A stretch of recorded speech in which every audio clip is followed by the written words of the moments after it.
Hello guys, welcome back to my channel. I'm Vivian. Today I'm going to show you how to make oatmeal strawberry banana smoothie.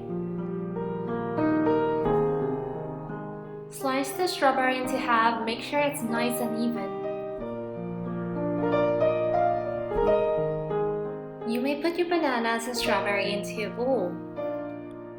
Now make sure you have all the ingredients nicely into the blenders, including ice cubes, strawberry, bananas, and oatmeal.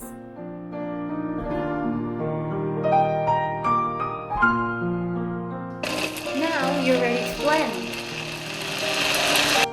Now you may pour everything into the cup and it's done.